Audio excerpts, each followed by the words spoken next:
Can everybody hear me? Yes. All right. Am I audible as well?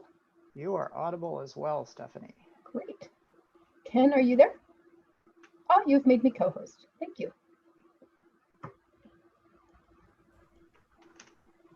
Yep, I'm here. Okay. So does anybody have questions as we wait for the rest of the group to appear? Okay, I think I'm on. Yep. Yes, you are. Carlos. Anybody else want to do a sound video check? Testing. Looking good. Perfect. We see you, Stacy. That's me. Hello. Hello, we hear you too. And Lisa, we can see you up there.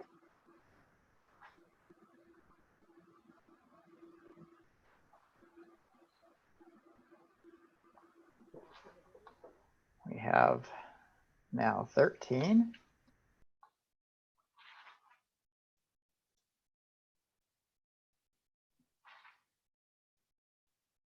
Hello, Mike, Nolan, Michelle, Casey, Lisa, Alvin. And then everybody on the front page, Stacy, Carlos, Robert. Ah, yes. Now, before we fill up the chat too far, I want to make sure everybody gets a copy of the slideshow for today. Ah. So I'll paste that into everyone.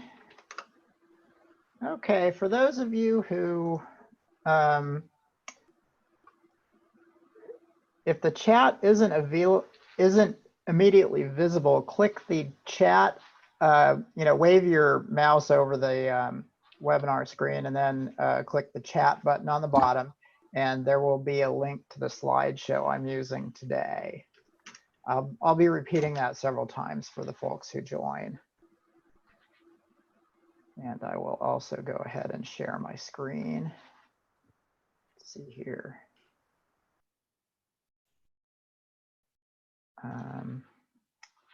There we go. Okay, so the slideshow should have a front cover that looks like this, and I encourage everybody to open it up because in the speaker notes there will be some additional good information.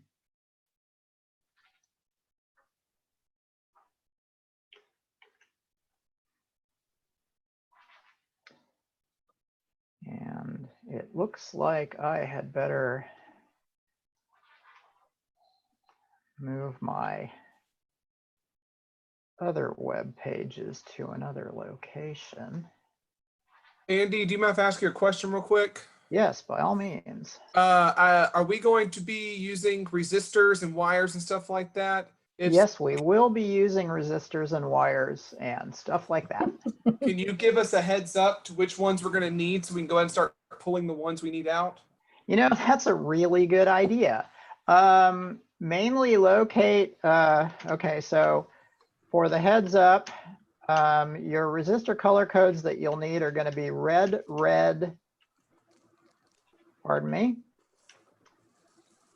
brown. You'll end up needing 3 of those.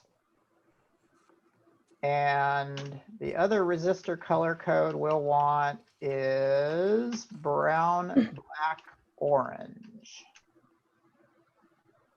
So you'll need 2 of these red, brown resistors, and then 2 of the brown, black, orange resistors. Can you type that in the chat so we can? Yep, I'll do that right now. Excellent. I greatly appreciate both of you. And that's for the whisker circuit? Is that what you're doing? Yeah, that's going to be for the whisker circuit. And we'll also have a single LED. I think we'll be able to reuse the resistor from the LED, the red, brown 220 ohm resistor we'll be reusing on this circuit. Can everybody see my screen, by the way? Yes.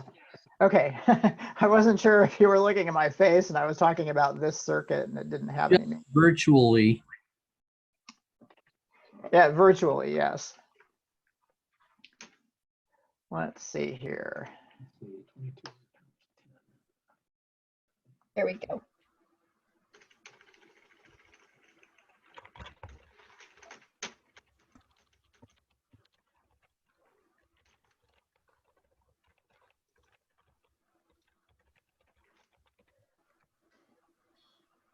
Andy, I've got a newbie question for you. So I apologize for Fire those who away. have been doing this for a while. Does it matter? I got the sound to work and everything, but does it matter the colors of the connectors? Like, is there a reason, or is there like, so when I'm making like the sound work, I saw in your picture there was green. Does it matter? Yes. So the answer has two parts. The one part is electrically, it does not matter what color of wire you use. So for example, there's no rhyme or reason electrically behind the fact that this wire has a yellow plastic sheath around it and this wire has a blue plastic sheath around it.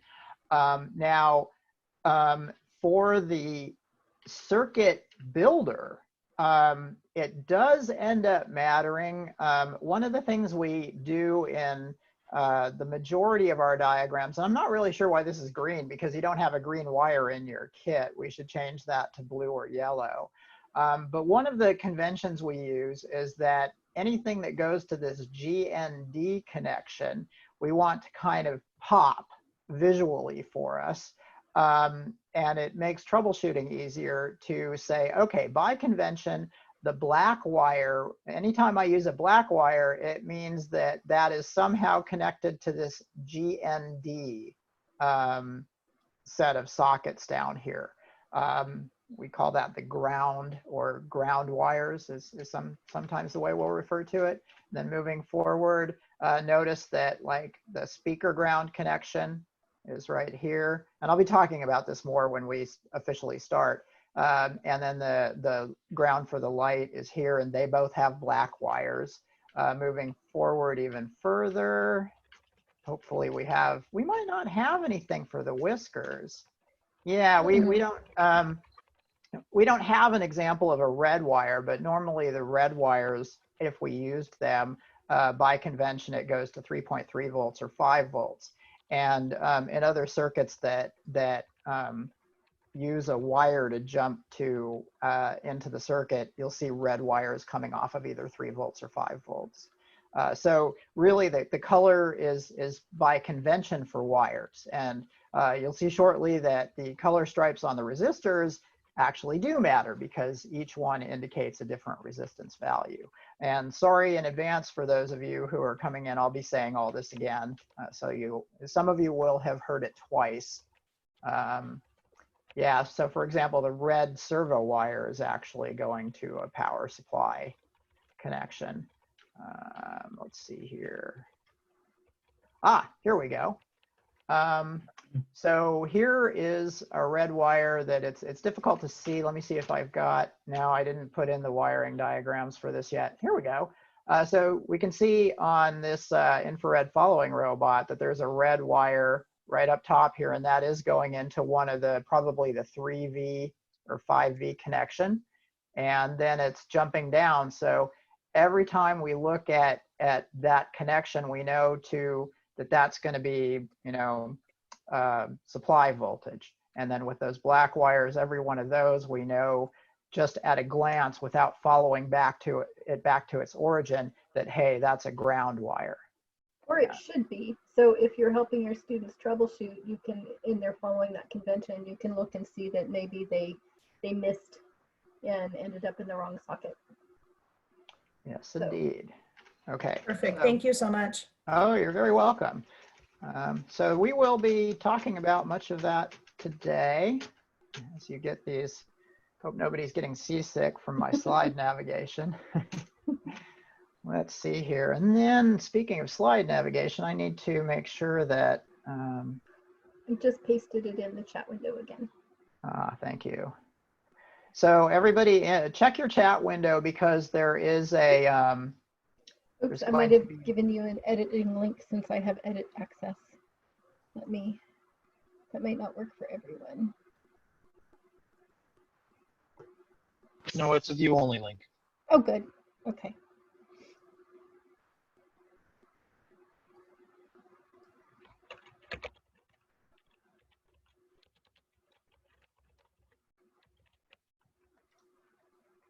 Okay. And we're going to be installing the whiskers today. Possibly. It really depends on where we get. So that the plan is, yes, to be to build the whiskers near the end of the day. We'll start by talking about navigation. Are you guys able to see a whole bunch of thumbnails of yourself right now, or do you just see me, or you see the thumbnails? Thumbnails. Excellent, excellent. Okay, so sorry, I'll be probably going back and forth. Oh, darn it. Maybe I should get the thumbnails out of the way. Okay, now you can see our website, hopefully. Is that right? Correct. Okay, perfect, perfect. And then bear with me because I'm trying to resize the thumbnail viewer now that I've put it on a different and smaller screen, and it looks like only the bottom left is where I can resize the thing. Okay, so your thumbnails are all living on another screen and therefore not constantly superimposed with the presentation. Andy, if you like, I can chum the waters for a second with some freebies. Oh yeah, yeah. Well, I mean, let's take a vote. Who wants to be presented with freebies, and who wants to just move right into the Freebies, freebies, freebies. All right, Ken, it's all yours. All right. Thanks. Do I need to switch over to your? Yeah. Stop sharing. Okay. Stop and sharing, I will take Andy, over just for a God. second. I'm working on it. Yeah. Let's see here. Here we go. Not new share. Maybe. Hey, Ken, while he's looking for that, did you happen to pull down and There we post go. the video for Monday's session of this class? Yeah, those are both on our YouTube channel, and today's are getting uploaded right now. But there should be 3. I don't know. I saw that you posted the one for the activity There are bot and the 3. cyber, but you did all of them? Wonderful. I'll go find the Yeah, link they're all there. for Monday's session and put it in this chat. Okay, you nerdy party animals, I got something for you. We didn't mention this on Monday, but we have some awards to give out tomorrow at the end of Andy's class. And there are 3 categories. You can participate in one or all of them. And the way you do it is just sending back to us or in chat or by email or whatever your entrances. Category 1, the funniest animal or coworker. All right, as we know now, other people at home are called coworkers, even if they are not. So you pick, send us a picture, maybe with the robot or something. Second category, biggest fail. We welcome failure. So tell us what lame thing you've done and make fun of yourself. We will reward you for that. Yesterday, I'm we showing had my one person assistant hang on over this late who. Oh, nice. That's a good example. Yeah. Yesterday, So we here, had a guy tell us a story about 2 or 3 batteries in a 0-turn radius lawnmower that he went through before he figured out he had reverse polarity. And then category 3, bring us your best looking robot tomorrow.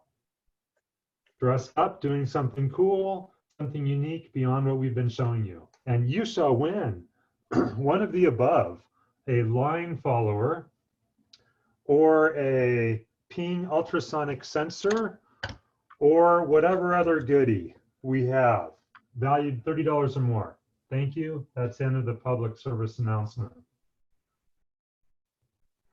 okay, so I am still wrestling with Zoom. I apologize. I'm still awfully new to it. Can you guys see a nice decorated shield bot right now in your field of view? Yes. Okay. See Oh, your it's because face. I didn't share the screen. Here we go. Share screen. Screen 2. Share. All right. How about now? Yes. Okay. Welcome back, everyone. How did your homework go? I've got a few thumbs up. Wow. So you guys went, you know, we were talking internally, and there were some question marks about whether or not I was pushing too hard. How long did it take you roughly? Can I get some numbers? Anybody who wants to unmute and just say 2 hours? 2 hours. So it was about a 2-hour homework. Yeah. Getting some nods. Yeah.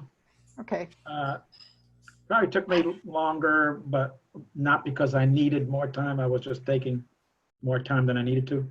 Yeah, I do that too. Fiddling around. Yes. Yeah, that's I'm a work in progress. All right. So, so how do you feel about a 2-hour assignment between, say, day 1 and day 2 with a day off? Did that work out okay? Okay, good. It was tough, but Okay. I think I'm in a unique circumstance. Well, it sounds like you rose to the challenge, and then of course let us know if because we can either after the session or offline after the session, we can make sure to get anything correct that you might be having. Thanks, Andy. I Yeah, appreciate that. And Okay. those of you who you needed to send replacement parts to, those were sent out, but it will probably take a couple days to get there under the circumstances. I don't know how we would have done it differently without having a few hours to build the robot between sessions. Otherwise, we'd be building with you, which would be a waste of time. I agree completely. Normally during the in-person sessions, we have a little bit of lecture time, and then it's like, okay, everybody, we're breaking into lab. You know, go grab a glass of water if you want one, and then start building the circuit. And then convene after certain periods of time. So doing this distance learning, I kind of want to set up a pattern where we can talk a little bit and then have you go off and do your own thing, and then we reconvene. And I was curious about during a school year when you're not all stuck at home, what would you say is the, like, if we were doing this, would we want to do it once a week? Is it fair to do it every other day? You know, what would the best day to hold a session be? Like if you're in a regular school year. Evenings or weekends. Friday. Okay, I hear in evenings or weekends. I think I heard a Friday. Okay. Or weekend. Evenings. Like once a week. Evenings. Yeah, because of once other a commitments. week. Like I do like robotics after school, so during the week it's kind of hard, but I can fit it into a schedule if I had it once a week with all the other Yeah, commitments. I agree. Like if it was a 3-week, like once a week kind of thing. Okay. Because then it would give you time to do the homework. Every day. Mhm. Yeah, it would give you Yeah. time to do the homework, because when school's in session, you're You grading. have to break it up. Yeah. Okay. So we want to break it up further if we do this when school's normally back in session. Yeah. Okay. Sounds Andy, good. I had a question. I did some like summer research last summer using Arduinos actually.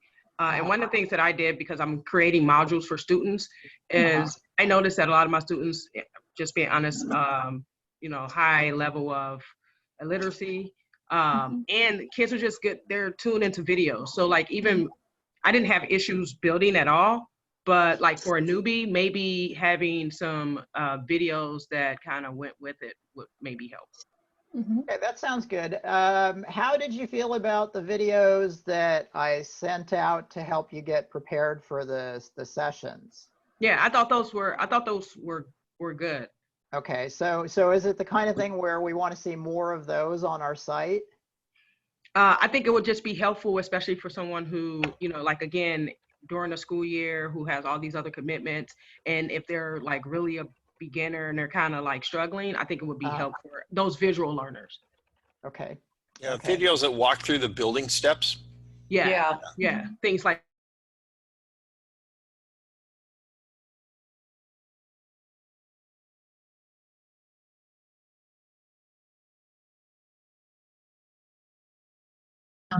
like videos like that, even like the troubleshooting. So there's some things that you know that, oh, it has to be pushed down this far, and like showing those like little intricacies that someone just like buying it and picking it up and never taking a course through y'all, that would be like helpful. Yeah. Okay. All right. And I'm assuming that we want to break these walkthroughs. Like, what's your amount of time on a walkthrough? For example, the zip file video was, I think, 3 minutes. And then the one I sent out using CodeBender and Arduino IDE, I think that was more to the tune of 8 minutes. What's your optimal length for various walkthrough videos? When I make videos for students, because I screencast a lot of like the live teaching that I'm doing, and I YouTube live stream it, so that way if a student falls behind, I can say, you know, put your headphones on, start rewinding in a live stream, and then catch up on your own pace. Okay. I usually try and keep it to like 15 or 20 minutes. Yeah. Okay, so 20 minutes would be the top cap then. And for animated GIFs, we have a 30-second limit, and some of those really can save 10,000 words or 30,000 words, depending. And I think it depends on what it is, but the more you can break it down in increments, I'm just thinking about attention deficit and things like that. Okay. Is better. Yeah, and I think a 20-minute video, if you broke it down into 2 parts and make it 10 minutes. Okay. Like, I think it's just like maybe a mental thing, but I know with students that helped, and for me even, it has helped. Yeah, no, I agree completely. We've been, yeah, we'll be talking about that more too during the curriculum overview. Okay, anything else before we get started? All right, well, let's get started. So, fast one. I'm sorry, I didn't mean to cut you off. No, go ahead. The way that the shield, or that the Arduino and the shield work together, is there a way to keep it from being disrupted as it's being manipulated either through the USB plug-in or manipulating the power line, or basically it keeps falling down from the back? Yeah, so that's because I had us all skip the part where we use a set of screws and spacers to attach them together. But they did come in the kit. Yeah, they did come in the kit, and let me see if I can find the part of the. I can find that on the online tutorial. So. Okay, so Stephanie will send you a link, but it also is in the printed book. So, for example, if we let's see here, I need to open the printed book. Let's see here.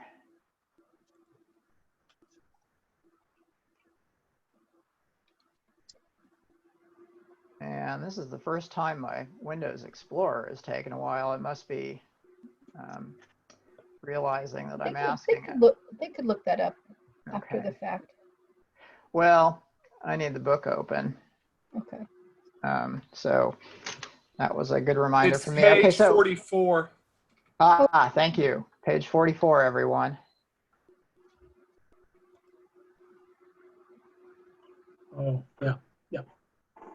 Yeah, so essentially you'll be able to, you can just you can loosen the 4 screws that hold the board on, and then 44.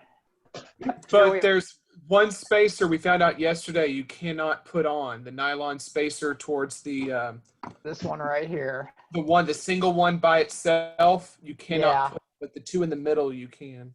Yep. Yeah, that was I believe it's, Stephanie, is it correct that it's the design of the Arduino itself that changed slightly? Yes. There's been changes over time, over its long history, and also different suppliers.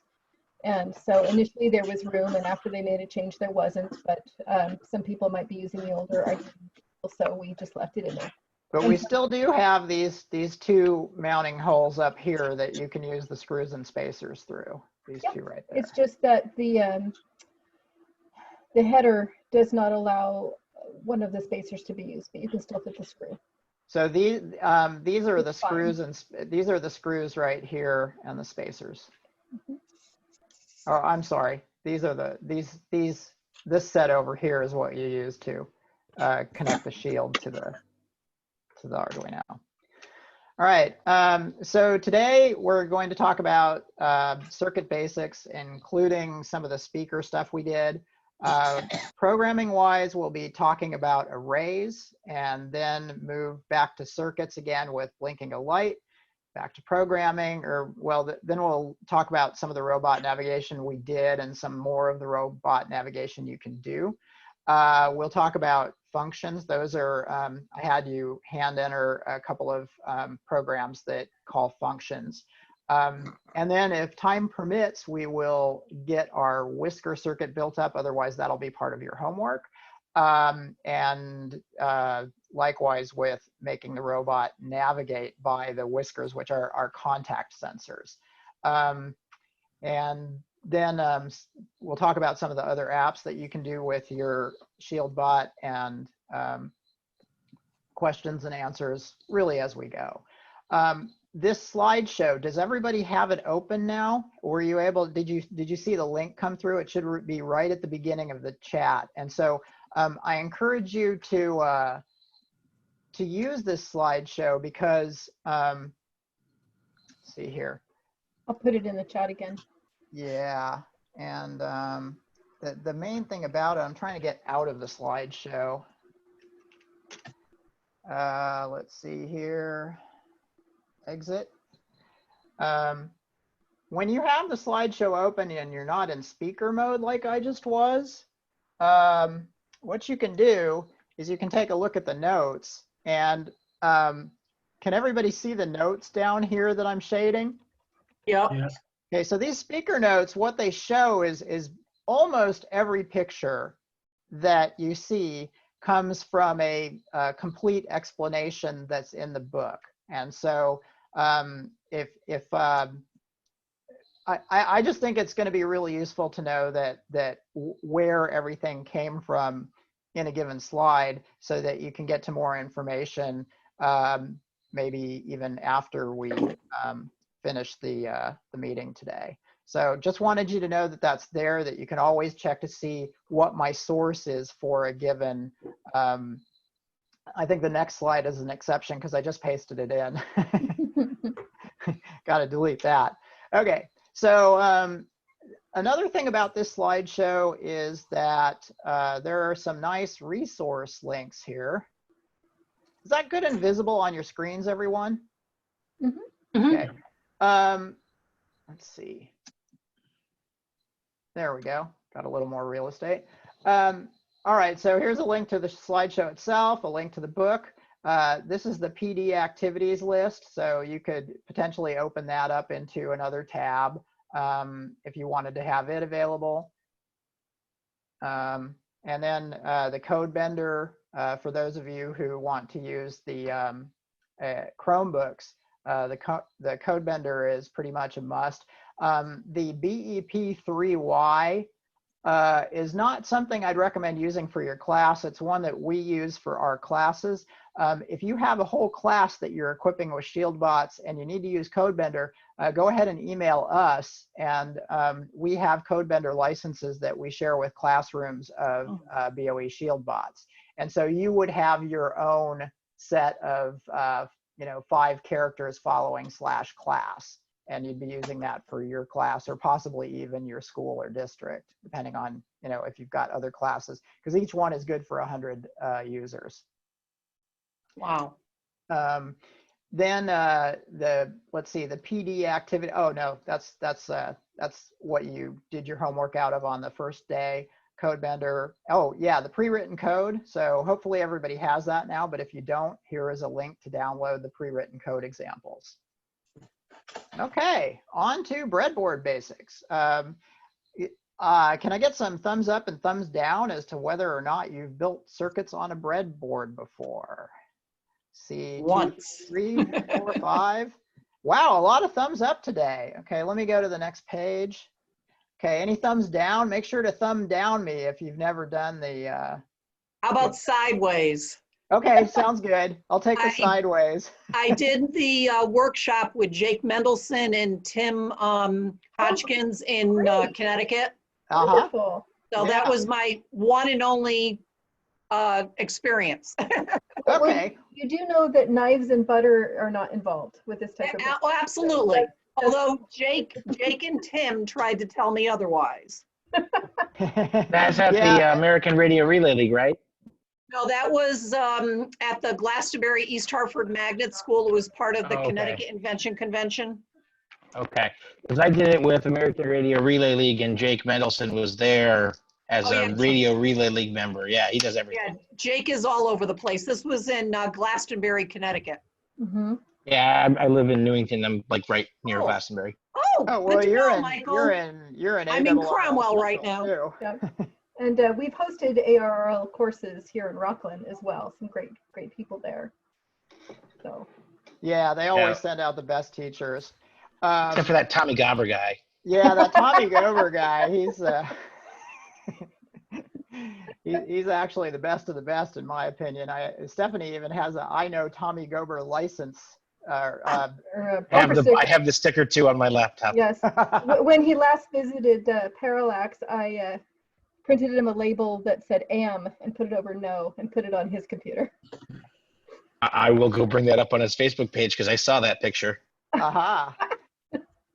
All right, so quick review on breadboards then for those of you who are giving us a sideways thumbs. Basically, do you see how it's organized into a bunch of rows of 5 sockets?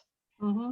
Okay, so if you have 2 leads on 2 components, or say 2 wires, and you want to connect them together, just pick a row of 5 sockets and plug them both into that same row of 5. So that's not a row of 10, it's just rows of 5. And then if you need to connect to an Arduino's I/O pin, that's where the Arduino can either check for certain voltages or transmit certain voltages. Those go along the side here, and there are also a few along the bottom for analog or varying voltages. Ground is right here. That's where the black wires tend to get connected to in our diagrams, and we do that as a convention so that you can at a glance see possible circuit errors. And then up here we use red wires whenever we're connecting to 3.3 volts, 5 volts, or Vin, which is your battery pack voltage. Now, this is a diagram I've been adding to documentation recently. So this is one that's not from the book. You'll be able to get to it in the slideshow because we'll leave this slideshow shared. So anytime you need it, please feel free to download it, and it will be appearing in future documentation. I'm sorry? Send that to me. I have a few places I'd like to put that. Oh, okay, excellent. Yes, I will. All right, so again, rows of 5 sockets. So on the left here, we have these 2 wires and 5 sockets. And this is a nice one to show to the students too, to kind of give them a pop quiz of, hey, okay, this isn't connected. Why isn't it connected? Well, it's because the wires are going in 2 different rows. So they're not connected, but if we take them out and put them in the same row, then they are connected. And then of course the big gotcha of, well, gee, it's on the same level, but it's still a different row of 5 sockets here. And so if you want to give yourself a row of 10 sockets, all you have to do, well, you'll only have 8 left when you're done, but is take a jumper and connect the 2 rows. And then now your 2 wires are connected. How are we doing? Any questions about that? Okie doke. Just unmute yourself and blurt your question out, please. Now, I sent you with homework to build circuits, but we didn't talk about this. Did everybody get sounds out of their piezo speaker? Anybody? Okay, right on. I didn't do it yet. All right. So. Well, when you do, if you run into any hurdles that you can't get past, just email us and we'll get you unstuck. All right, so the important thing here is that there are some pins coming out of the bottom of the speaker, and those pins, one of the pins has to be in the same row with this wire going to P4, and the other has to be in the same row with the wire going down to ground. And again, this is from see, this is on page 89 through 92 as an example. And then let's take a look at the code here. The working part of the code is right here. And I forgot to show you guys how to get to the Arduino reference. there's a really good reference page, and I know that it's in the book close by here. Let's see here, reference.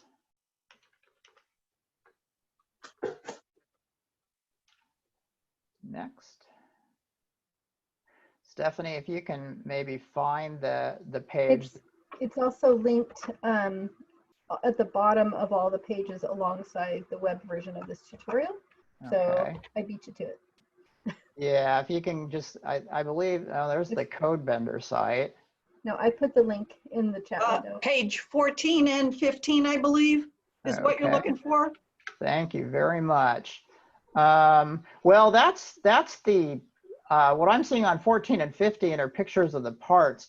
There's a link. Okay. There's a link that I want to follow to look up the tone function call. Oh, okay. I put it in the chat window. Okay. Let me find the chat window.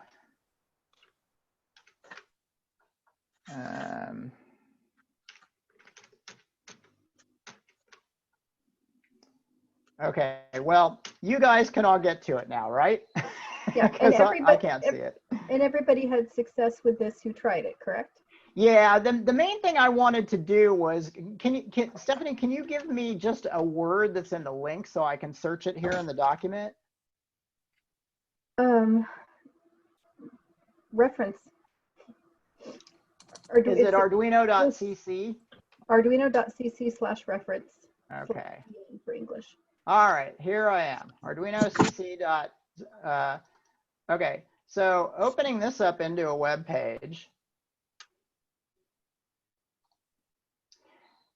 What we can do is look for tone. I'll just do a Control F and type tone into the page. And then, so it came up right here. Everybody see that? Yes? All right, so then what we can do is follow that tone link. And what it'll tell us is you can use, that it has two versions. And the one that we used in the code example was tone pin frequency duration. So we know that the pin was 4. The frequency was 3,000 wiggles per second in the speaker, and the duration was 1,000 milliseconds, or at least if we read through the whole thing, we'd hopefully end up finding that out. So this is where to find out details if you see any kind of mystery Arduino usage that isn't immediately explained nearby in the book. Okay, so another thing about the frequency, so we used a tone frequency of 3,000, right? Well, if you use a lower frequency, like let's say you use 2,000, you're going to get a lower pitch. And then likewise, if you use, say, 3,500, you get a higher pitch. Now, 3,000 is mighty close to either F sharp or G flat, which is 2960. So you could change it to 2960. Or if you run over to page 128, you'll see a play one note example program where it's grabbing one note out of a list of those frequencies from our little piano keyboard. So see 1047 through 2093. So that looks like is that the 5th or 6th octave? That is the 6th octave. So here is 1047, C6, and then C7 is up at 2093. And so it's all the white keys here on the keyboard are in this little list of numbers right here. And this particular example program, which I'd like you to go into your pre-written code examples, and you'll be looking in chapter 4, and just find play one note and try it out as is. And then after that, try changing that note of 3 to say note of 4 or note of 5 or note of 0, and make a note and rerun it each time and check to see how it sounds. And remember, it's that middle number, not the end number. So the middle number is going to be right here. So this is where you'd be changing the 3 to a 4, a 5, a 1, a 0, a 2, etc. And you can go 0, 1, 2, 3, 4, 5, 6, 7. So this is an 8-element array that can be accessed by using the values 0 to 7. So this is note of 0. This is note of 1, note of 2, and etc., all the way up to note of 7. And again, this is from the book, page 128 and 130, and it's in your chapter 4 zipped, or pardon me, the folder that you unzipped. Look in the chapter 4 folder for play 1 note. Ah, there we go. I heard it. Okay, so whoever did that, could you try changing the 3 to 0? And then rerun.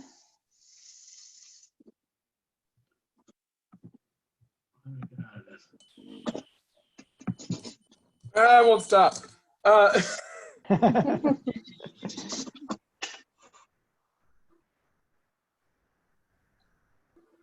Little pandemonium is always good. Which 3 did you want me to change to 0? The one in tone. So tone 4, note of 3. So where it says note and then the 3 inside brackets in your tone function call, change that to say 0 and replay and rerun, and let's hear what that sounds like. Okay, because right now I have it set to 3000. Okay, so what I'm talking about though is using play. Do you have the play 1 note script open? No, I did not. I was looking at page 92. Okay. Oh, well, 30. yeah, so I skipped up to 128. This is what it sounds like with 0. Just slightly like lower. Yeah, so that is 0. Now let's try 1.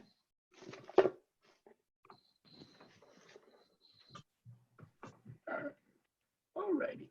I think it's totally fun. I can hear how your programs are working. Yeah, it's a diagnostic by earshot. Yeah. It's like a higher pitch. Yeah, and it's going to get successively higher as you go through note 0, note 1, note 2, note 3, etc. Now, what you can actually do is if we go to where we unzipped the files, let's see, I think I was in downloads when I did that. And then here it is. So here's the tutorial code right here. And going into chapter 4, what is the name of the next program? That is Play Notes with Loop. And so if we go into chapter 4 and open and run Play Notes with Loop, you'll get some interesting behavior along with the reason, one of the really good reasons why to use and teach with teach about arrays. It's because they have actual uses, and making lists of musical notes is definitely one of those uses. So everybody, I'd like you to open up your Play Notes with Loop sketch from your example. Yep. Yep. So there we go. I heard it once. You want to upload that?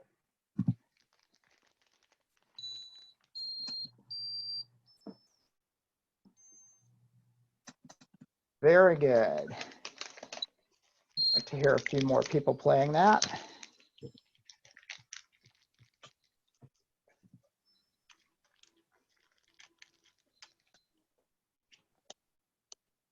Yep.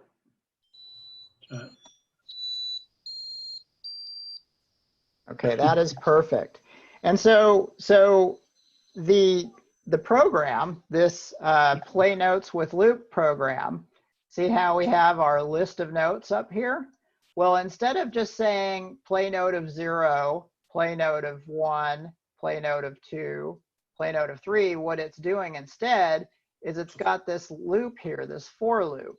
So hopefully we all remember from the homework before day 1 where we entered in that for loop and it counted for us. Well, this for loop right here, the first time through index is going to be 0. The second time through, it's going to be 1. Third time through is 2, and so on and so forth. Well, that means that it'll display 0 here, and it'll play note of 0 here. Second time through, it'll display 1 here, and it'll display, and it'll play note of 1 there. Third time through, it'll display note of 2, and it'll play note of 2. 0, 1, 2. So that frequency will be 1319, which is C, D. So that's going to be our E note, I believe.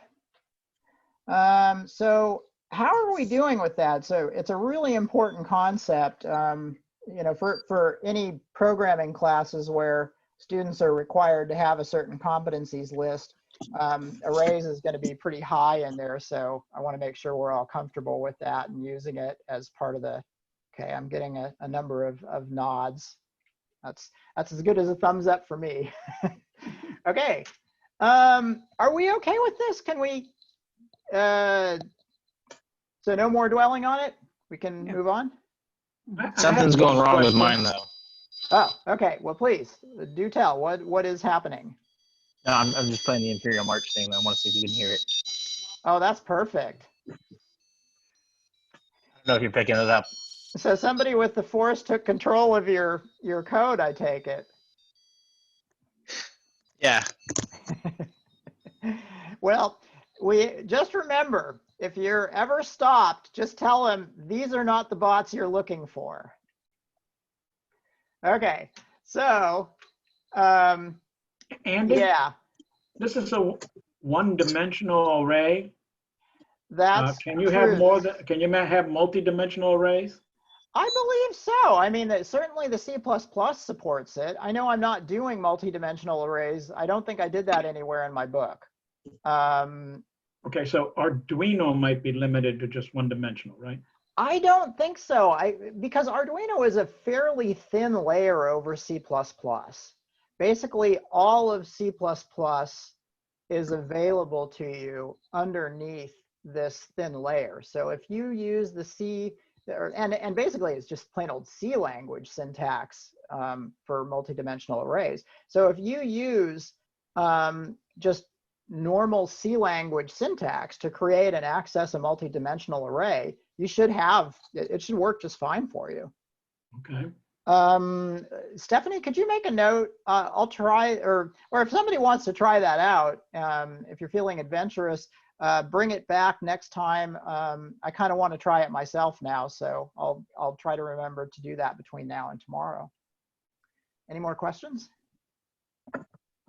All righty. So next topic is resistor color codes. So for breadboard making, this is a picture straight out of the book where we show the different color bands on a resistor and what digit each color band corresponds to. And then we have a little, oh, darn it. You know what? I didn't copy and paste enough slides. Shoot. Let's see here. Basically, there's another page right by it. So page 47 through 48 in the book. Try 48. Okay. So maybe I just wasn't looking. We show that, hey, every resistor has a number.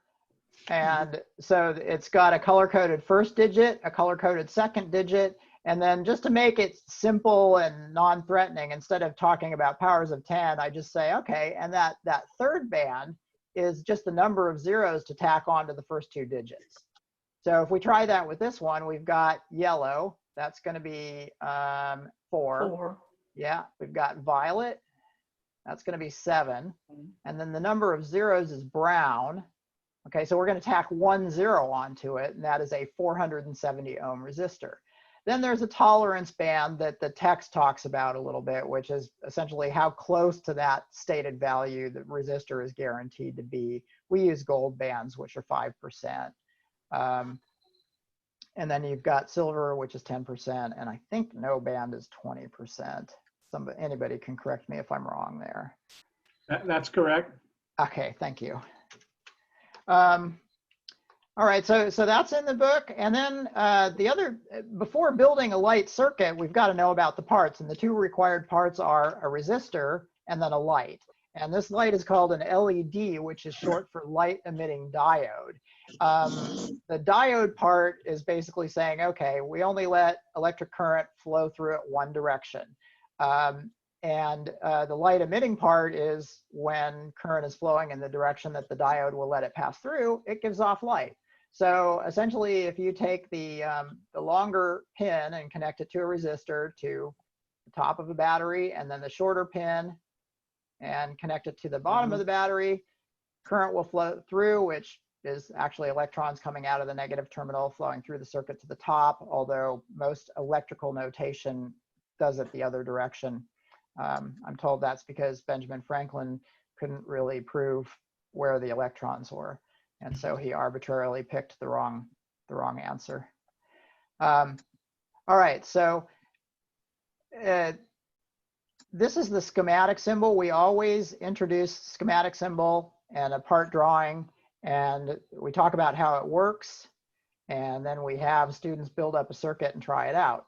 So this circuit is using the digital I/O pin 12, and so we have digital I/O pin 12 right here in the schematic, and then it's right here in the wiring diagram.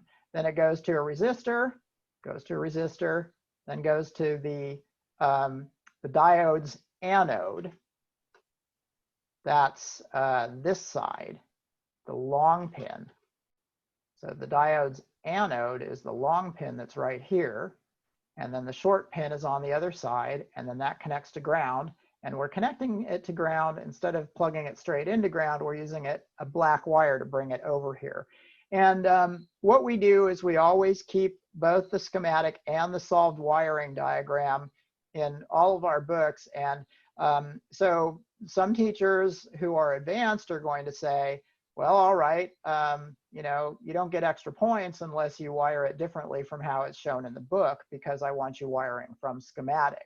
And they may even say, oh, you have to put the black wire up here or down here, and then the students have to actually make the circuit correct even so. On the more beginner end, if we've got middle school teachers, oftentimes they're really more interested in just using a sensor circuit on the robot, but not having their students understand the electrical theory. And so they're basically focusing on even sometimes printed handouts that just have this picture on it. But we always keep both of them in the books in hopes that by osmosis, beginners who start working from these printed diagrams will realize that there's a relationship between the schematic diagram and the wiring diagram. So that's something that we try to do just to, for consistency's sake, and also to make it as universally useful as possible. There's also theory of operation. Okay, so you plug this in, and then you're going to write a program and make the light blink, and then the book goes on to explain, well, gee, what's happening with that light blinking? And the explanation basically goes, okay, well, imagine taking this resistor lead and connecting it up here. That'll cause the light to come on. Now imagine unplugging this resistor lead and connecting it down here. That'll make the light go off. And the reason for that is because when you have a positive voltage on one side and then 0 voltage on the other, there's electrical pressure across the circuit, and that's what propels the electrons through the circuit to make current, to make the light go. Now, when you essentially plug both ends of that circuit to the same terminal, to the GND terminal, the light stays off. And it turns out that that's what the Arduino does as well. Folks, can I get a number of thumbs up as to how many people have already written this code and run it on an Arduino? I've got 1, 2, 3, 4. Gosh, almost everybody. Okay, so are we okay just talking about the code briefly and then moving on? Okay, I'm getting a lot of thumbs up. Okay, good. So the book talks about basically the 2 steps that to make the Arduino substitute itself so that you don't have to unplug the circuit and plug it into power and then plug it into ground.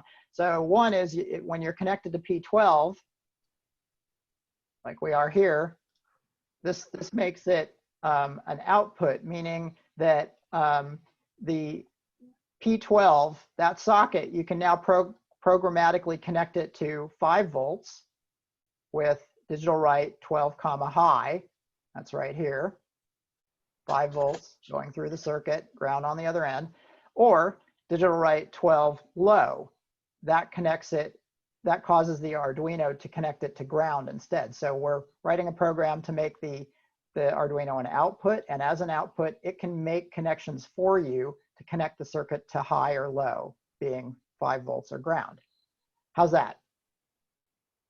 So again, that discussion is on page 53 of the book, and it's something you can basically use the PDF, put this in a slide, or just take this slide either way to explain to your students.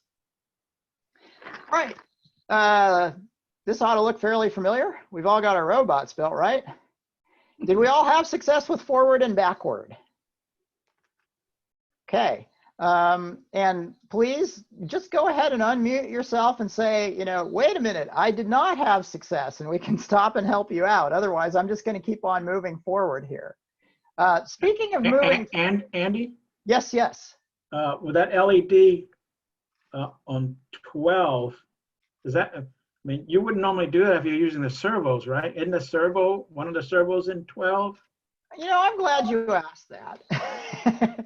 It turns out, let me go back to the LED part. So page 50 looks like, let me see here. Going to go to a different slide. Okay, so 49 through 50-ish.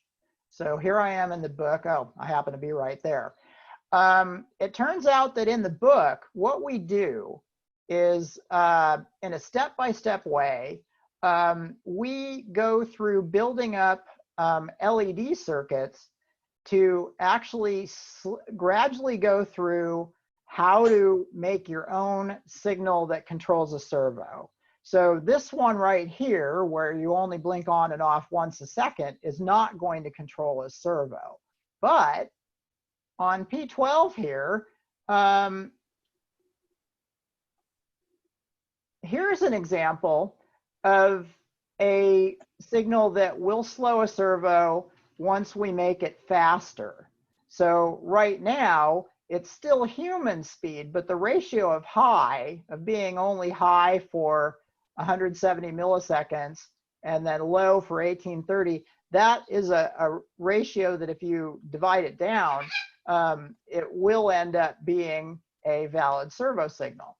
And so going further down here, let's see, I guess we didn't take it down any further than that. What we did was, after that, we said, okay, well, divide all that by 10, and you've got, say, a 1.5 millisecond high and a 20 millisecond cycle time between your various turn the light on signals.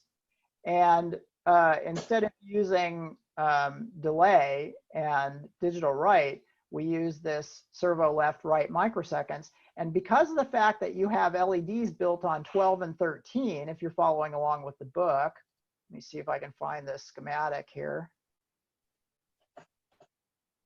I can hear Stephanie talking, and here's the schematic. So on sorry, page, I was muted. I was just giving you a 20-minute warning. Oh, thank you. So on page 51 here, we have the lights connected to 12 and 13. And Carlos, you pointed out, well, gee, the servos are connected to 12 and 13. And the reason for that is because these lights, as you're working with the servos, we use them as little signal indicators to see that, you know, gee, we can flash lights slowly at human speed. And then the servo signals happen at faster speeds that we can't see them flicker, but they do flicker. But the signal, because of the fact that it's only taking a millisecond or two, you'll, instead of seeing the light go on and off, it's going to be kind of dim instead. And if you make the servo turn one direction, it'll be a little brighter. If you make the servo turn the other direction, it'll be a little dimmer. And the reason for that is because, so this is the counterclockwise full speed signal, and you're high for almost 2 out of 20 milliseconds. Now the clockwise full speed signal I missed it.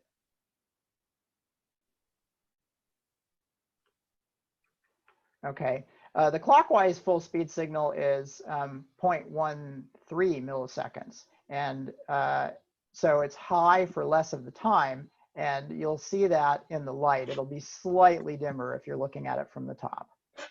One cool thing to add there, if you do have the lights hooked up with those speeds for the servos, and your students have cell phones or devices with the capability of recording in slow motion, you do see some of that flicker in the super slow motion. And like it really hammers home the pulse width modulation view for them. Okay. Yeah. Yeah, because yeah, we try to take it. Man, that's great. I didn't know you could do that. Thank you for mentioning it. Yeah, because the introduction of, hey, we have a timing diagram. So here is half a second high, half a second low. It's still a little bit abstract to jump down to, you know, a fraction of a thousandth of a second high or low. All right. I have a quick question. Yes. So it's just not clear in my mind how a signal like that becomes a motor speed. So does it directly drive the motor based on that signal, or is there like a speed controller in between that interprets that signal? It depends on the vintage, but the more recent ones have a speed controller. So they basically measure the duration of the pulses that they measure this duration. And there's a microcontroller inside the servo that says, okay, well, I got 0.17, that's seconds. I got 0.17 or 1.7 milliseconds. And I'm sorry about this. Okay, here we go. So here's 1.3 milliseconds. So it says, okay, I measured 1.3 milliseconds, so that's going to be full speed clockwise. Oh gosh, I got 1.5 milliseconds, stay still. Oh gosh, I got 1.7 milliseconds, go full speed counterclockwise. Some of the older servos, there is a little bit clearer of a relationship between the amount of pulse it got in and the amount of drive the servo gets, but it's still not the same. The circuit in between the signal that you send and the motor is still doing a lot of work in order to essentially drive the motor at a given speed, because it's not just high for 1.3 thousandths of the time. You'll see it high for quite a bit more than that. And it's also driving current as opposed to applying voltage. So it's kind of difficult to watch with an oscilloscope. Okay. How's that? Is that okay? Yes, that helps. All righty. So navigation. Moving forward, another picture we put in the book for the students is just an explanation of, hey, look at the left side of your robot. What direction does that wheel have to turn to make the robot go forward? All right, students, now look at the right wheel. What direction does that have to do to go forward? And they eventually get the idea that, hey, one of them needs to turn counterclockwise, that's the left wheel, and the other needs to turn clockwise, that's the right wheel. And by doing that, we get our forward motion. And that is why, and by the way, so does everybody remember now that the stay still signal is 1500? We good with that? All right. So the stay still signal is 1500. So if you make the signal a little bit longer than 1500, you're going to get counterclockwise motion. And that's what you want on the left servo. If you make it shorter than 1500, you get clockwise motion, and you get clockwise, or yeah, you get clockwise rotation. Now, what do you think would happen? Right now, this is at 1550, and this is at 1450. What do you think would happen if I made this 1600 and this 1400? It spin faster. I heard it would spin, and I heard it would go faster. And the go faster is correct. It depends on interpreting the spin. Spin in place is the thing I'm going to talk about in a second. Right now, this is just going forward. And by taking by taking the number and making it go further from that 1500 stay still signal, we're going to go faster. So 1550 and 1450 are about half speed counterclockwise, half speed clockwise. Now, when we swapped those two values, so this is what caused it to go forward, then we swapped those two values. Now the left servo is going clockwise, the right servo is going counterclockwise, and that's what causes the robot to back up. Then this makes it stay still. All right, now here is from page 108. This is one that I had you try out in your homework, and the name of the program was Forward, Left, Right, Backward. And if you haven't tried it, definitely try it between today and tomorrow. So when we get to 1700 and 1300, that's 200 away from that 1500 1.5 millisecond high signal that gets sent to the servo. And so this is full speed and beyond. And so here is forward. Now, if we want to turn in place, instead of the wheels turning opposite directions, we just make them turn the same direction. And if we make them turn the same direction clockwise, it'll turn left in place. If we make them turn the same direction counterclockwise, it'll turn right in place. And then we can go back to using opposite directions for backwards. So these are your kind of core ingredients for navigation. Are we okay with that? Mm-hmm. All right. Let's see here. What page was that program on again? This program is on page 108. Okay, thanks. You are welcome. And then it also is in your in that pre-written code that you downloaded. Okay, so just to really emphasize the speed control part, 1300 is over here. If I went to 1350, I wouldn't notice any change in the speed. It's basically I'm asking for the servo to go faster than it can turn. In fact, I don't even start to see any change until 1400. But at 1400, notice how now it's kind of a linear relationship. So between 1400 and 1500, this, by the way, the left axis is turns per second, and then the bottom axis is the right microseconds duration value you're giving it, which also corresponds to a pulse that lasts a certain number of millionths of a second every 20 milliseconds, every 20 thousandths of a second. So when you give it 1450, you're going roughly half speed. It's about 30 RPMs clockwise. If you give it 1425, you're down to under 20 RPMs clockwise. 1500, you're at 0.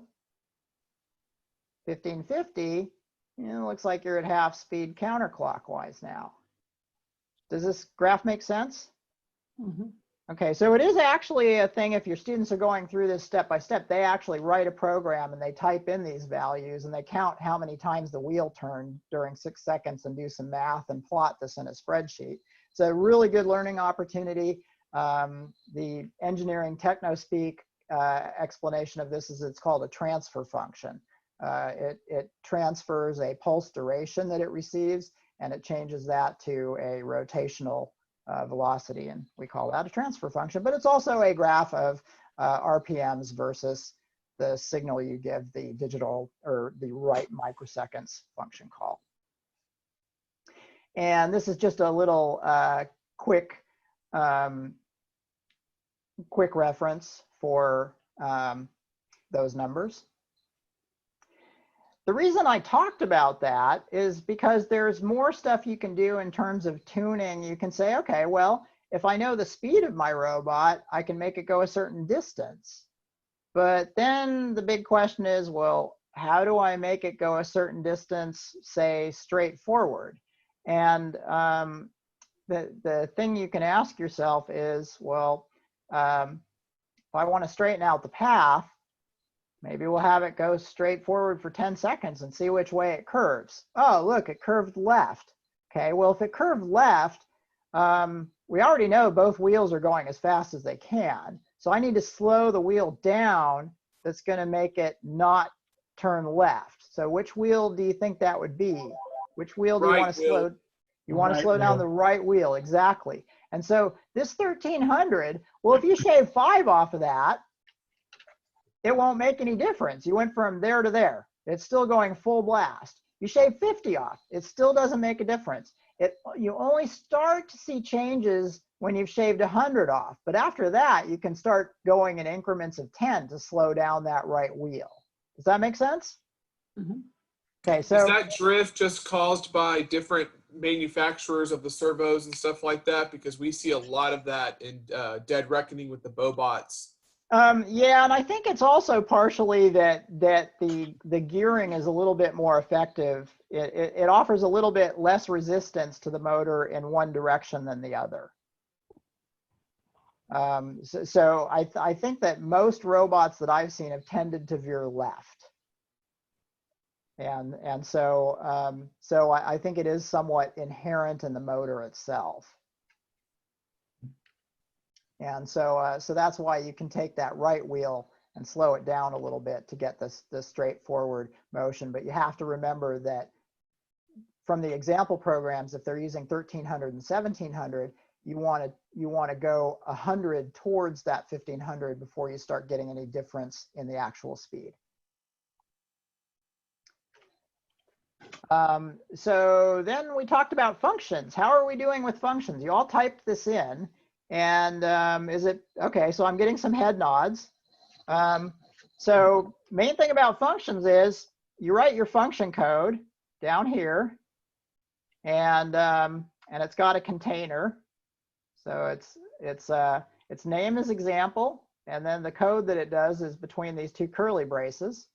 And essentially your startup code, it prints a message and waits a millisecond. When it hits this example, it goes, oh, I know that. That's a function that's way down here. So I'll jump down here, I'll do these things, and then come back and do whatever's next where I left off. Fair enough explanation of a function? Is this like a sub-program? Okay, so in PBasic, for the Bobot, we would call it a subroutine.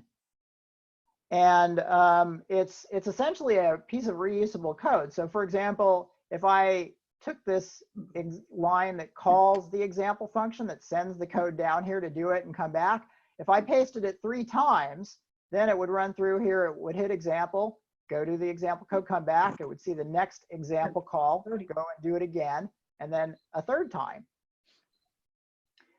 So you can. So if I did something besides the word, would I have to do something besides the word example? So if I did forward, left, right with those parentheses, then it would go down, or does that have to be example?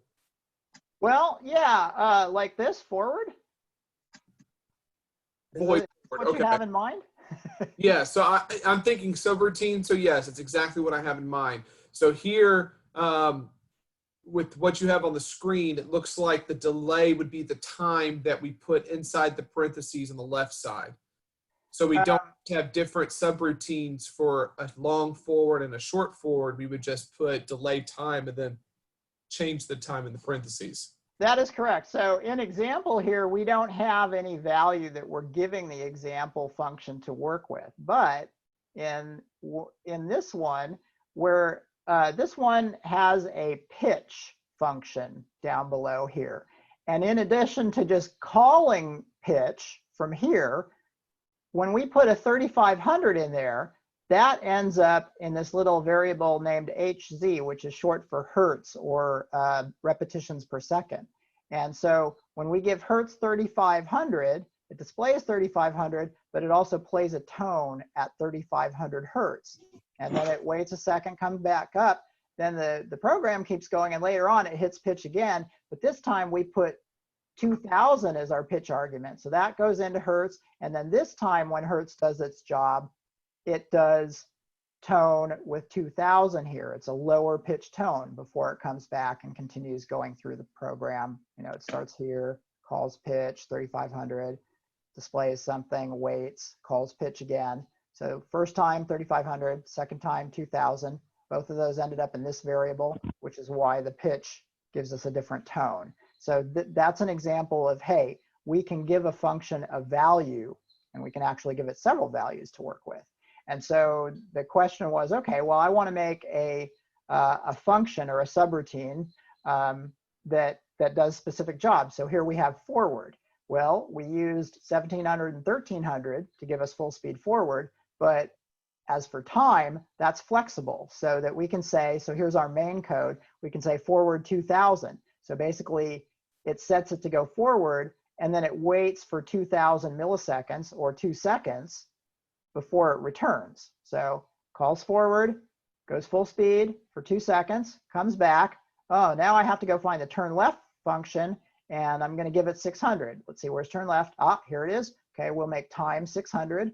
So here's the turn left, right microseconds calls, and then we put 200 or 600 in there. Wait for 0.6 of a second. Come back. Oh, now we got to go to turn right. Here's turn right. Make that 600. Turns right for 600 milliseconds. Backwards. Give this 2000. Does it for 2 seconds. Comes back, and then the program ends. We're disabling the servos. Okay, did that make sense? That's a huge time saver when dead reckoning.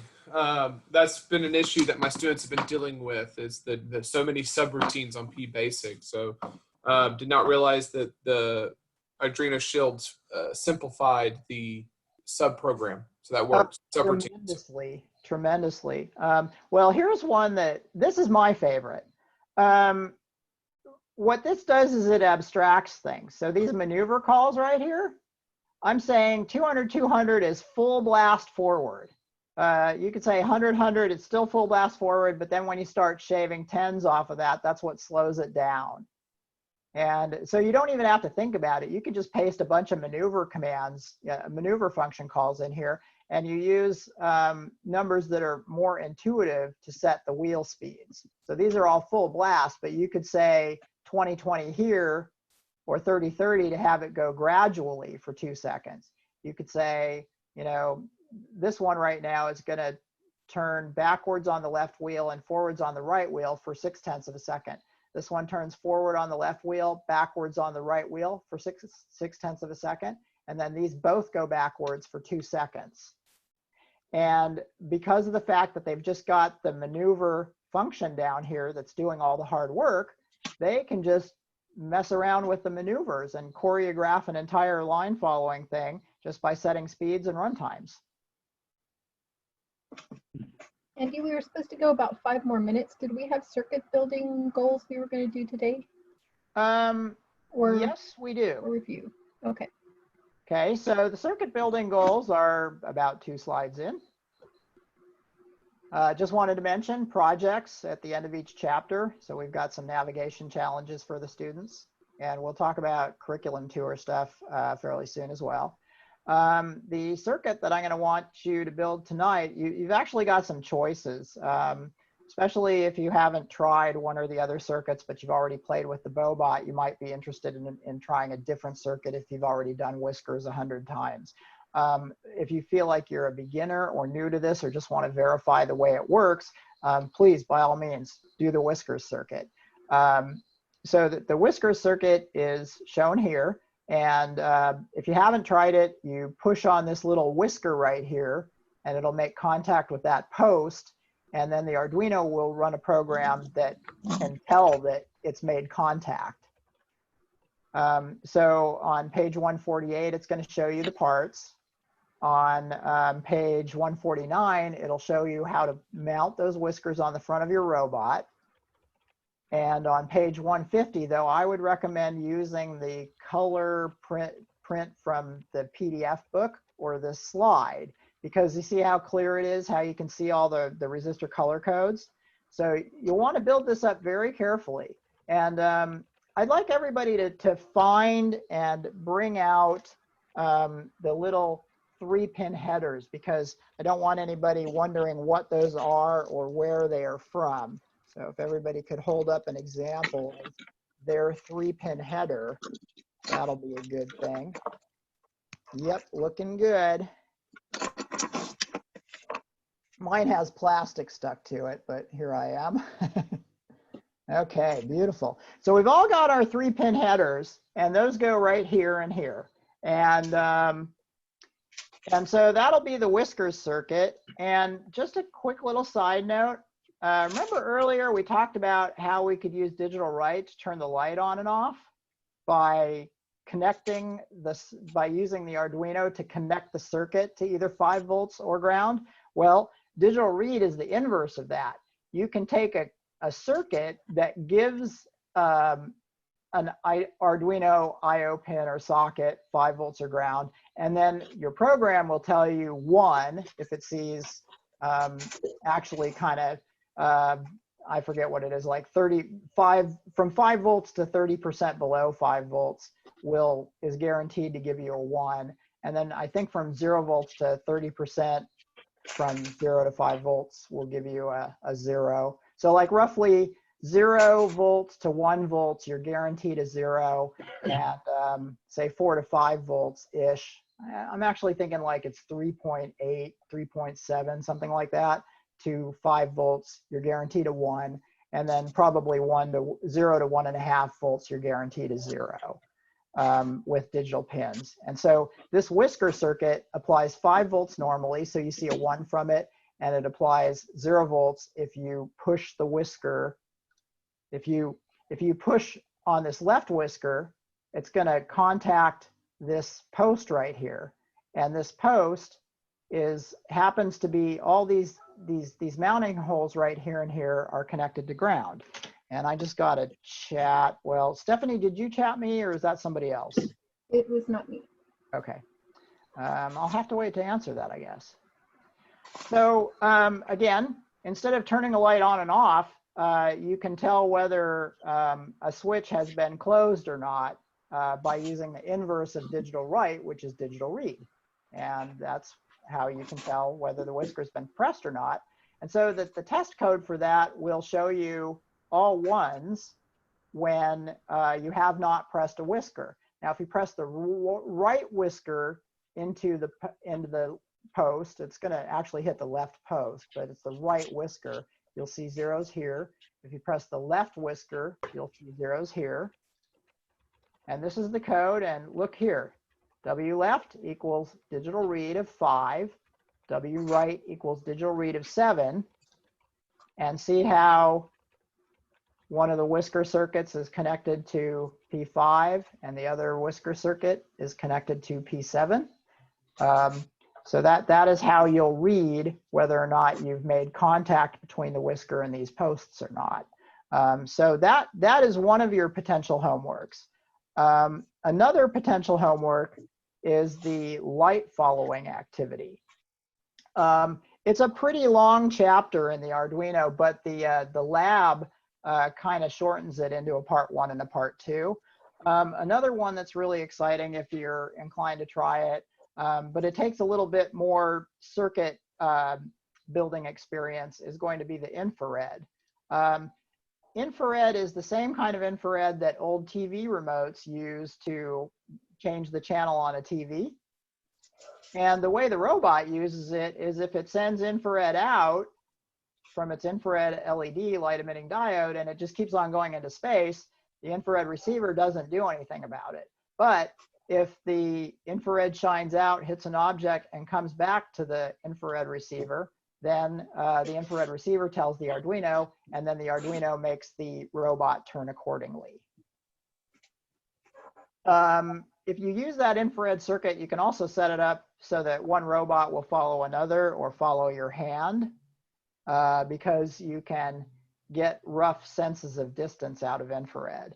So yeah, my recommendation would be if you've done Whiskers 1,000 times, try the infrared. It's a lot of fun. If you're fairly new to this, just stick with the Whiskers. Now, then how do we get to that? I'm trying to wrap it up here. You all remember the PD activities document from day 1? Yeah. All right. So in the PD activities, you can just basically scroll down. Sorry, my computer is kind of getting slow all of a sudden. Knows I'm in a hurry. So, here we go, roaming with whiskers. So in the slides, I took you through the discussion already. And so all you have to do is focus on the lab, which is going to be these pages. So you'll put together the whiskers and then run the test code. And it's very important that that test code works. That's where I showed you in the little serial monitor, the 1001 stuff, and then roaming with whiskers. And I had really better show you this before we end for the day and switch over to questions and answers. I don't think oh yeah, we have talked about, we've been displaying stuff. So for example, this right here is going to print stuff. And so I'll go ahead and run this with my Arduino. And it's going to play notes for me, but it's also going to print those notes. So the really important thing that I want you to do is use the built-in terminal. So it's still compiling the sketch. It'll load it in a minute, hopefully. Yep. Still compiling. After it loads it, the step that you have to take is to click this little magnifying glass in the upper right to open the serial monitor. It says done uploading now right here. So I'll open the serial monitor. Come on. Did it open somewhere? Here it is. Okay. So now I'll press the reset button. And do you see it displaying those codes? So the serial monitor, it's this button up here. There's also a serial monitor button on CodeBender. And what's really important that I was talking about earlier is that you're going to run some test code, and you want to verify that when you press your right whisker, you see zeros on the right. When you press your left whisker, you want to see zeros on the left before moving on to try out the roaming with whiskers program. Because if it's not correctly detecting which whisker is pressed, then when you run this, the robot will look horribly confused as it tries to navigate. And the goal, of course, is to basically have the robot, when it runs into a wall, if you send the robot to a wall, its whisker will hit the wall first, and that'll press on this post, which will change the circuit. And the code you're running will then say, oh, I just noticed a change in the circuit, better back up, turn, and go a different direction. So your homework is to get that running. And the rest of your homework is on the last slide, which I'll update. We've got a curriculum video. And then, of course, most Whiskers is the recommended assignment, or the infrared. And that's, again, using the PD activities. Question about the whiskers. Yes. Because when I'm looking at them on your slide, at least, I haven't tried them on my own yet. What I noticed is that it looks like there might be metal-to-metal contact between the whiskers, and does that cause does that cause crossfire in terms of the electrical signal with if the two are touching each other right there? So the question is, like, okay, so we mounted them and they're kind of crossing over each other, but what if they're touching? The answer, there's two answers to that. One is, all right, if I push on this whisker and it's touching this other whisker, but I just push on it, so it's maybe rubbing along the other whisker, but only one of them, only this whisker makes contact with this post. What that means is that this circuit right here suddenly sees ground through this hole in the corner of the board. These holes where you've mounted the whiskers have GND connections. They're wired inside the board. There's a trace that comes over here. So this is the same as that, is the same as that. If these two whiskers are touching each other, well, that's fine because they're both connected to ground, so that's okay. Now, when you push one whisker, the left whisker will hit this post on the right here. And as long as this left whisker doesn't bring the right whisker with it to press into this post, you're fine. You can actually bend them a little bit right where you insert them. If one whisker is dragging another with it, you can bend them, one up and one down a little. But the other thing to be careful about is that this little plastic part on the header. If the whisker bumps that plastic, it's not making an electrical connection. So both whiskers need to be high enough to hit the 3-pin header part. Okay. Andy, if you look at the previous slide, I think it shows those spacers, the one on the left, one on the right, one whisker goes above and the other one goes below. Yes, that's correct. So a washer. If you look here, there's a washer, and you're putting the whisker on the robot's right. We're looking at it from the front, so it's our left, but it's the robot's right. So that's going below the washer. This one is going above the washer, and that helps. It doesn't completely prevent the whiskers from touching each other, but again, that's not a problem because this is ground and that's ground. So the whiskers touching each other doesn't do anything. It's just, well, gee, if I push this whisker to touch this post and this whisker accidentally came along and touched that post, then I get a false detect on the other side too. And so anyway, tinker with that a little bit. You'll be running this example code right here. And when you run that, you'll be seeing either 1, 1, you press the right whisker, press the left whisker. If you press them both and you see 0, 0, that's a bonus. And again, this is the test code you're using. Once you've got that going, you're ready to try out the actual roaming with whiskers. Okay. And again, for everybody who's adventurous, you can try out the infrared, but you are going to have to basically follow what the PD activity calls out for the infrared activity labs. That's down a little bit. Infrared, here we are. So so here is the lab for the infrared, for those of you who want to try it. And then the lab for the whiskers is up a little bit. It's right here. Wait. That's not right. Let's see here. Ah, I'm sorry. Here's the lab. So, so both of those. Page 158 to 169.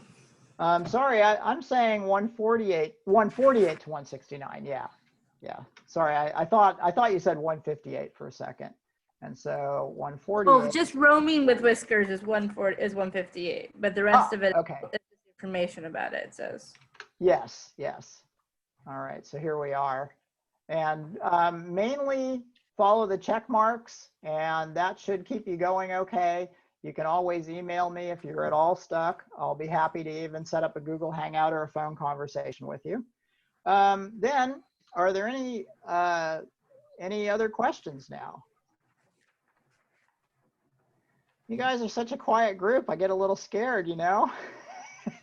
You're doing such a great job. I'm gonna have to watch this one because I missed most of it because I was too busy. I was stuck. I'm a department chair, and I had to help my department members sort out their own tech and for maintenance. And at the same time, you were multitasking this. That is classic teacher activity. I'm listening. Yeah, so I was listening and watching this screen, and I had it on really low, and then I had my audio muted there and the video on that one, and was like, sharing my screen and navigating to how to get to Aries and how to find this on the parent and how to do blah, blah, blah, and how to contact your kids and yep. on that screen. So I missed a whole lot of this. So I'm going to look for this. I'm going to hope that you send out this link of where this video is soon so I can go through and watch it. Yeah, definitely. Ken should be sending out a replay of the video. And did you get the part where I shared out the links to the slideshow and the other docs?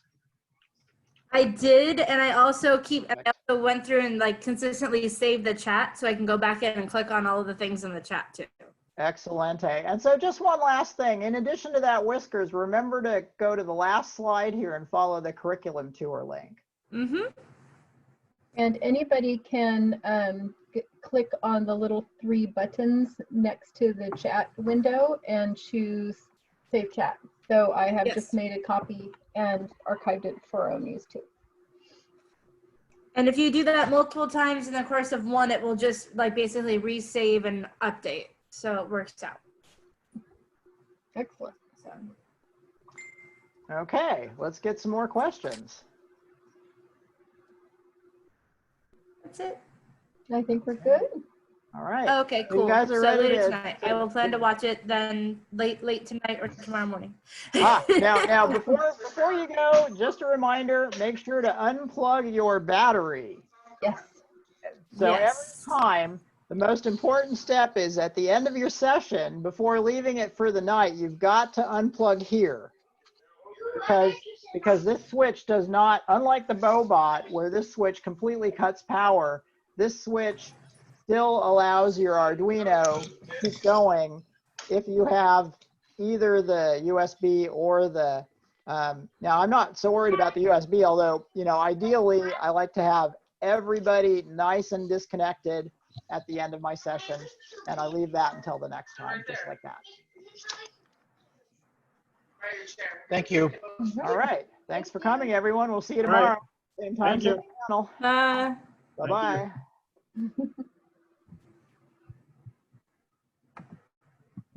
Save chat. Yes, definitely. All right.